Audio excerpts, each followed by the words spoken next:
Stage 1 was spectator-friendly and took place in the shopping centre grounds. Here, Damso and Hodgson in the Corolla put in a good time, which placed them second in the stage. Here we're in car with Kuhn and new navigator Aris in their Class A8 Golf. Although this footage looks spectacular, they weren't going as well as they would have wished. And here comes an incident which many thought may lead to exclusion from the event. As they approach the finish, they take a wrong turn, which effectively becomes a shortcut to the finish line. Would this error prove critical later?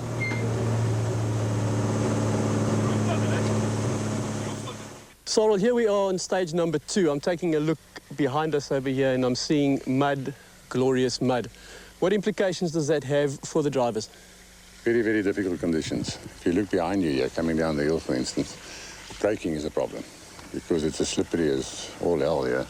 And setting the car up for the corner. If you brake too late, you're going to understeer and maybe end up here somewhere. Likewise, if you set it up too early, you could end up with the backside of the car in here. And as you can see in the cane, what I said earlier, it's very difficult conditions to read here. You can never read the road for more than 100 meters in front of you if you look up the road. So it's difficult to set the car up for what you don't know around the next corner, and there's a big surprise coming around here, for instance.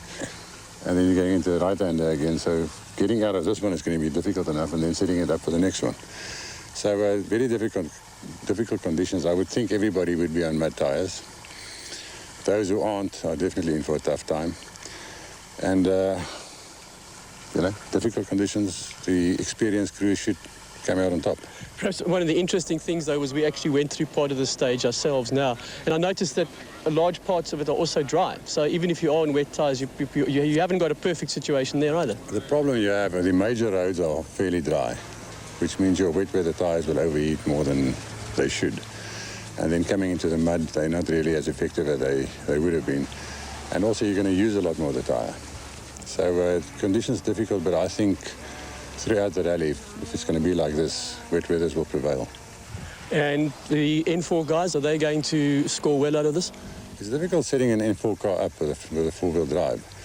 But coming at traction out of a corner like this, yes, they're going to just score immense time. So if I had a choice, I'd rather be in a four-wheel drive car. Here we're in car with Damso and Hodgson in the two-wheel drive Class A8 Corolla. Serge's experience showing as he speeds along the narrow, muddy track with his vision limited by the high sugarcane on all sides. There's no margin for error here. Once a rally car's in the cane fields, it's almost impossible to get it out again. Now we see the Toyota speeding through the so-called flying finish and then onto the Marshall point to clock in at the end of stage 2. Their time, a disappointing 5 minutes, 27 seconds.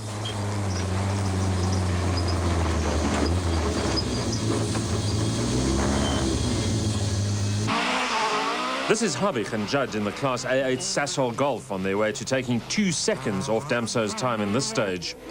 The top car team prudently kept out of the way as they kept their own tabs on the stage times.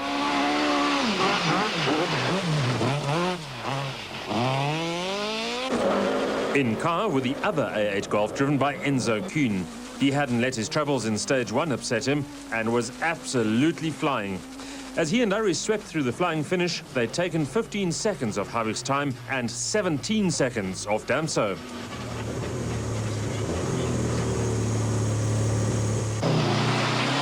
Would Gemmell and Paisley in the Class N4 Subaru Impreza fare better because of the potential advantage of four-wheel drive?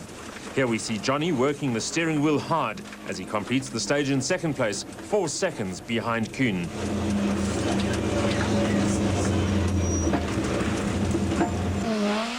The Class A7 cars run behind the top 4. Although inferior technically, they're still capable of winning.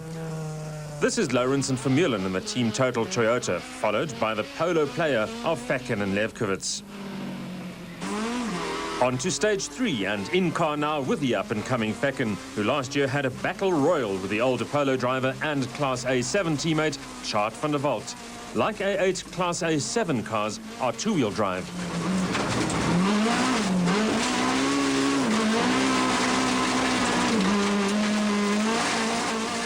As the open, straight ground at the start of the stage gives way to a twisty track with limited visibility, the job of navigator Dave Levkowitz becomes more critical to Fecken.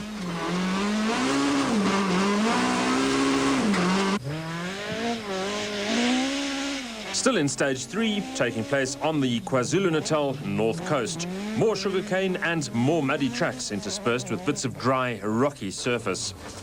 Serge Damso and Guy Hodgson, the pairing that Cyril believes carry 100 years of experience between them, were showing no signs of needing their walking sticks just yet. Their time of 9 minutes 38 seconds would be the second best on the stage.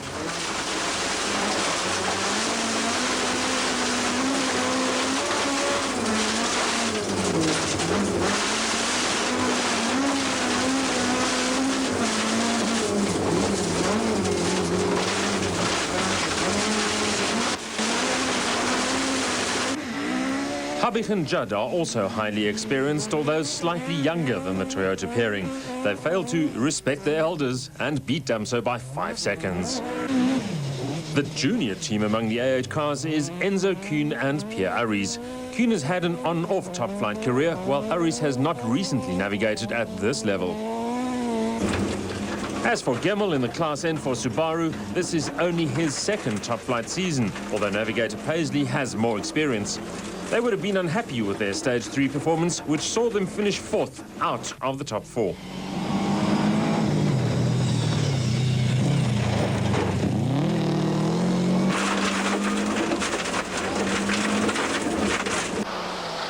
Here we see Damso and Hodgson finishing Stage 3.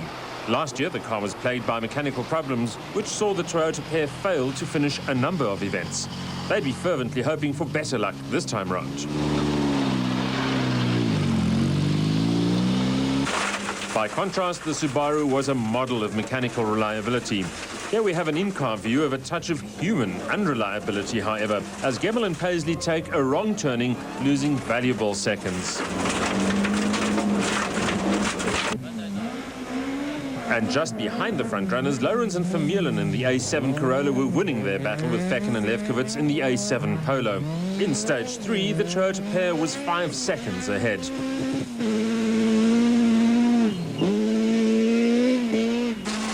Here we're in car with Fecken as he tries unsuccessfully to better Lorenz's time. This year, technical changes to the top A7 cars have made them even more competitive against the A8 and N4 machines.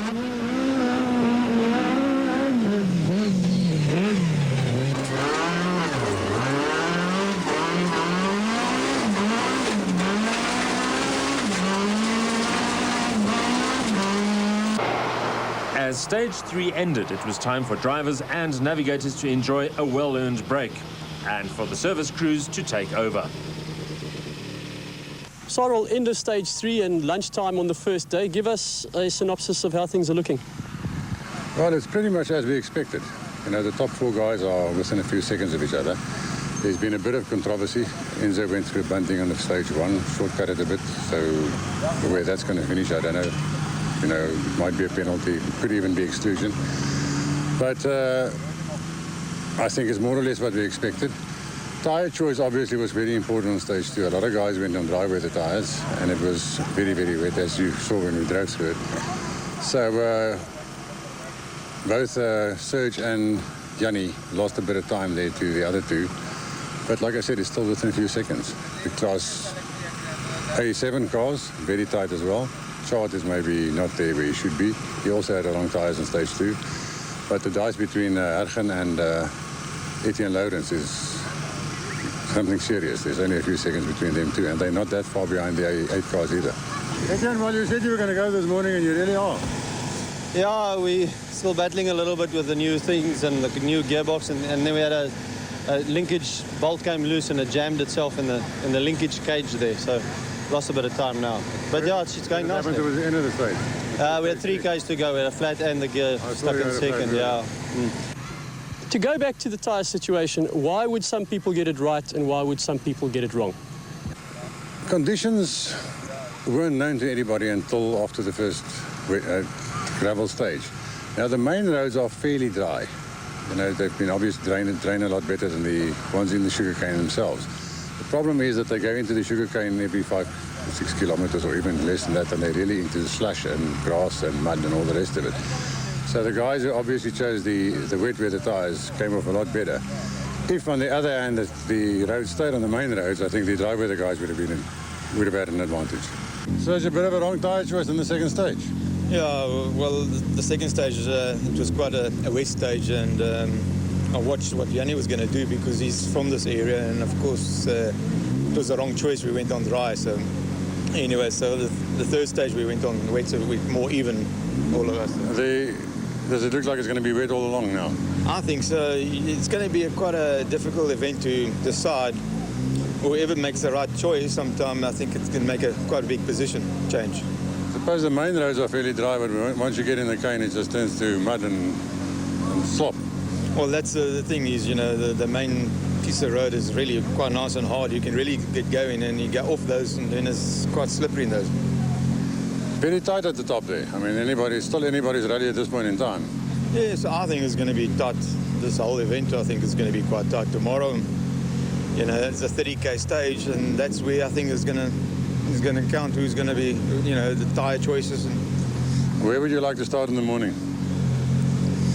well, it depends. If you can open a nice gap and it's all right, you can go. But if you can't open a gap, and then rather start at number 3. You've been talking to a lot of the drivers about where they would like to start on day 2. And there seems to be quite a few different answers to that. Now, what's the relevance of it? Normally, in dusty conditions, everybody wants to lead. For obvious reasons, you don't have to drive in anybody's dust. But when a rally is tricky like this one, where it's a lot of mud and unexpected slippery grass and all the rest of it, some people feel that it's nicer to have somebody ahead of them, and they can always see a car parked off the road and they know it's a danger spot. A guy like Johnny Gemmell he's not really faced where he starts. Enzo doesn't want to lead, Serge doesn't want to lead, and Habig is sort of undecided. I think it's more psychological than anything else, because you've got to traverse the road anyway. It's just that you might feel a bit safer if somebody's been through it already. In fact, the tricky conditions delayed the event briefly when an official marshal's vehicle became stuck on a stage.